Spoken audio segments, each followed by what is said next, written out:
Hey friends, welcome back to another video. My name's Lefebvre, and the other day I was walking through a beautiful nature path and I saw that asters are out in bloom and they're absolutely gorgeous. So I thought I would show you a quick tutorial on how to paint them.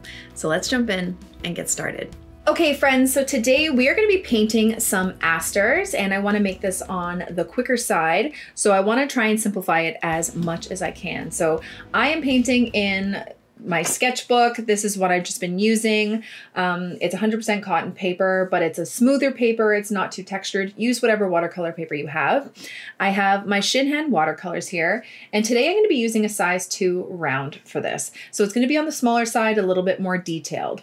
All right, so we are going to be painting some asters today. I went on a walk the other day. The asters are out in full bloom. They're so gorgeous, and I just had to paint them.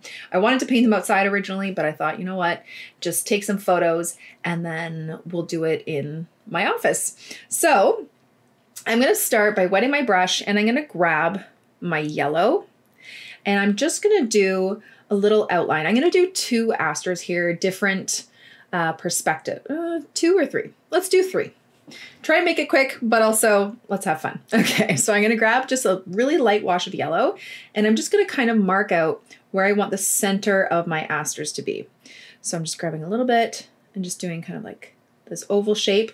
This one is going to be tilted a bit more this way. Then we're going to have one that is tilted a bit more this way.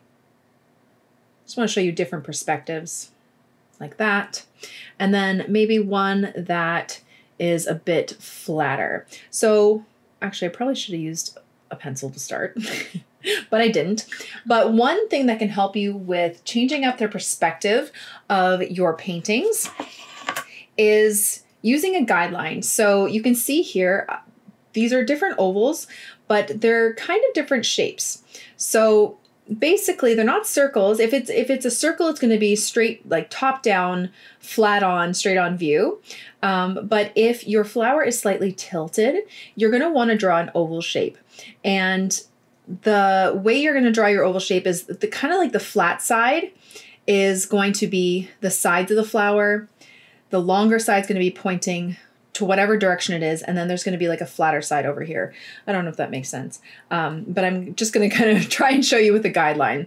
So I'm going to use my pencil to draw a guideline around the flower. So because this one is slightly tilted this way, like I said, the petals on this side are going to be longer and they're going to be shorter on this way. So we're going to want to draw our kind of like circle oval like this, where our center, trying to make it light, where our center is a little bit more towards the bottom here. I'm going to try and clean it up in a second. Same with this one. The longer side is going to be on this side, shorter on this side. Like that. See how this is a bit closer to there? And then this one is going to be a bit more of an oval shape because this is tilted a bit more. So the longer sides are going to be kind of towards the sides here. I'm going to try and do it a bit more flat, like that. Now I'm just going to grab my eraser and I'm just going to clean up this circle a little bit and lighten it, just because we want it as a guideline. We don't want it to be there under our watercolor. And this is going to make drawing or painting our petals so much easier. Okay, because all we have to do is grab our brush and we're going to be painting towards those lines. So before we do that, let's just take our little bit of yellow, just fill it in the center.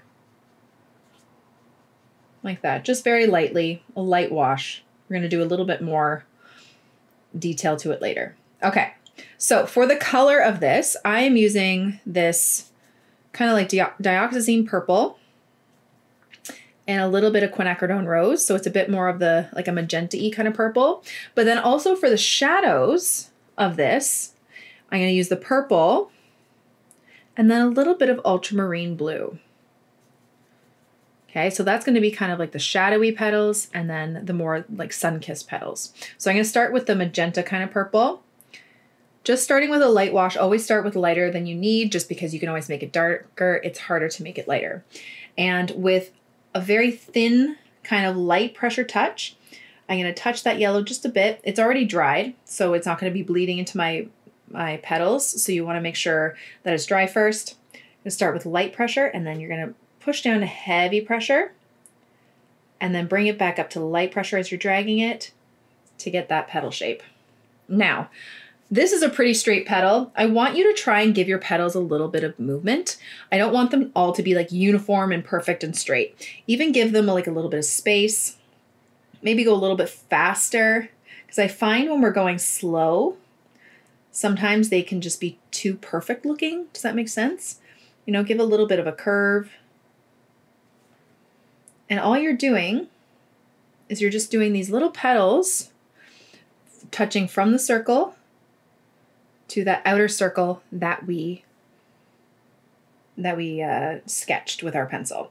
Now, as we start to go around the sides, I don't want you to go straight out. What I want you to do is I want you to start to kind of curve your petal. See how I'm kind of curving it up? See how that one's curved? That one's more straight. That's also going to help change the look of our perspective. If I went straight out, it's not going to give that tilted look. So as we start to move around the sides of this tilted aster, we're going to curve those petals. Now you don't want it to be super curved or it looks a little odd, but just a slight curve to it. And then as we start to move to the bottom here, they're going to be a bit shorter. See that? And we're going to start to straighten them out, not completely. You can even have like, see this one I decided not to curve it that way. Maybe it's just kind of one of those petals that are a little bit wonky. You don't want them to be absolutely perfect. It's not going to look realistic if they're all in a complete line. Give a little bit of space in between some. Maybe this flower lost a petal. Okay, and then these ones are going to start to kind of curve downward. Like that. Okay, I'm going to add a little bit more pink to this. Some of them can be a bit more pink. We're going to do a little bit more detail on those ones after. Okay, let's do these ones and then we'll come back to do detail. So the same kind of thing. See, this one is an oval kind of this way, longer petals on this side. As we move around the side, we're going to curve those petals and they're going to be shorter on the side. So I'm going to speed this one up so you guys can see it without too much instruction. I don't want to bore you completely, but it's basically the same kind of thing. Okay, so there's that one. See how it kind of gives a different perspective, like it's tilting. Okay, and then our last one here, they're going to be a little bit flatter. So these ones are still going to be longer than this side, but I want you to curve these petals a bit more. It's going to look like it's a bit more of like a bowl shape. So I'm going to try and curve all of these petals here. Have some that are a little bit more clustered together. Maybe one that's missing. Like I said, you don't want it to be completely perfect. It's going to look a little odd if it is. Okay. These ones around the side are going to be a little bit longer just because of the perspective. And then as we get to this side, they're going to be a little bit shorter and fatter. Just a little bit.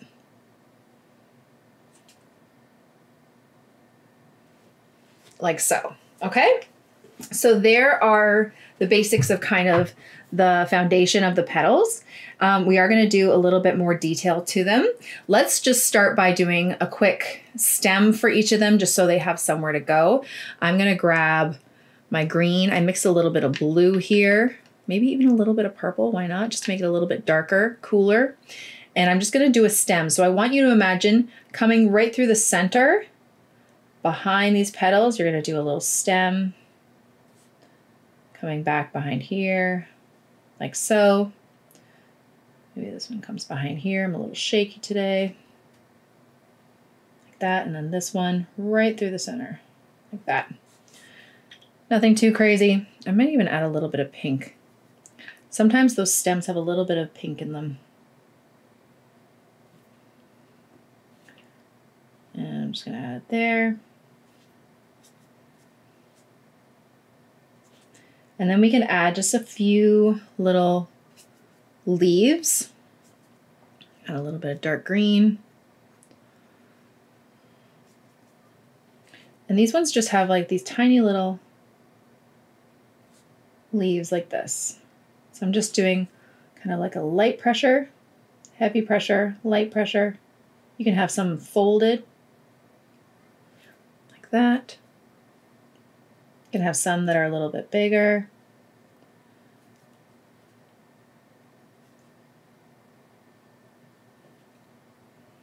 Like so. Like that. Okay, so now let's do a little bit of detail on these flowers. We don't want to make it too long. We just want to improve the look of them so they have a bit more depth. So let's add a little bit of shadow to them. So this is where this color is going to come in, our ultramarine and our purple. And these are dry now, so I'm just going to add a little bit, like some lines to some of them. So I'm going to start like thin lines and then thick. And I'm just adding this purpley blue color to separate some of the petals, give them a little bit of, you know how you see sometimes on petals, they have those lines and it just kind of shows the curves of which way the petal's moving, the creases.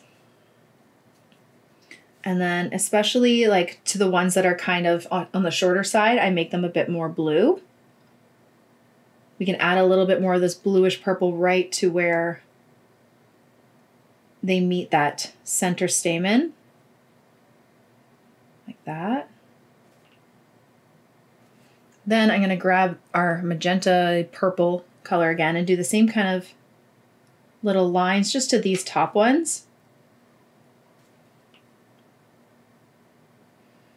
And I'm just doing some thicker lines on the petals to give it a little bit more depth and movement like that, just so they don't look so flat. Okay. Same thing for all of them. Okay, so there's a little bit more depth. And now to really make this whole thing pop is going to be that center stamen. So I'm going to grab some more of my yellow. Now we used a light wash on this, so this should be darker. And I'm just going to do some little dots on the center, leaving little spaces for that light yellow color underneath. Okay, and these little kind of dots slash lines are kind of facing the direction that the petal is, or the flower is pointing to.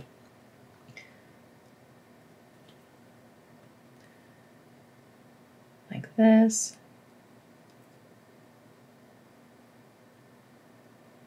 Okay, then I'm going to grab some yellow ochre, which is a darker yellow. If you don't have any yellow ochre, you can mix a little bit of like a dark purple with your yellow, and that will create a darker yellow for you. And I'm just going to do some darker yellow dots towards the bottom of that center.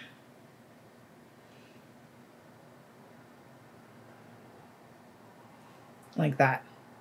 Then a little bit more just to take it a step further. I'm going to take a dark brown. So in my palette, I don't really have a dark brown. I'm going to take some burnt sienna and a little bit of indigo to make a really dark brown. And I'm just going to tap a little bit more towards the bottom there. And that just also helps create a bit more depth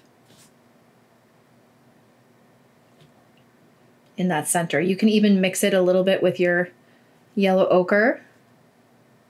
Just bring it up a little bit so it blends a bit more like that. And there you go. See how that makes it really pop? Like that. And if you wanted to take a little bit more of your blue and your purple, just to add a little bit more depth into some of the petals, you could do that.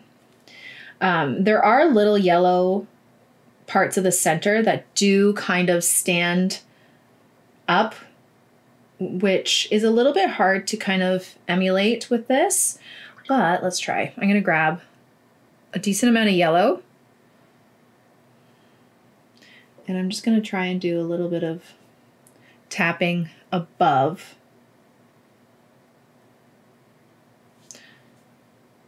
on the petals. Now, it's hard for it to stand out against that purple But what you can do is you can always add a little bit of white to make it a little bit lighter. But then once it's dry, let me just dry this really quick and come right back. Okay, now it's dry. What you can do is take a little bit of that purpley shadow color and just go around some of those little yellow dots to make them stand out a bit more. So just add a little bit more shadow. And then if you feel like the yellow's really kind of lost in there, you can add a bit more yellow. A little bit more purple here. Just to help that yellow stand out a bit more.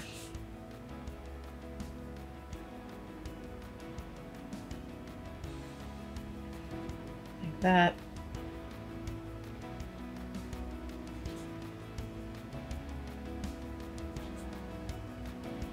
Like so. And I might just grab even a little bit of white with my yellow and go over some of those dots again just to make them stand out a bit more. But really that's about it. You can always add any more detail you want to the leaves, the stems, whatever you'd like. But really it's super simple to do and just have a lot of fun with it. And there are your asters. Thank you so much for watching my video. I really hope you liked it and I hope you learned something. Don't forget to subscribe to this channel and follow me on all my other platforms for tons more content. Have a wonderful day, guys. Bye.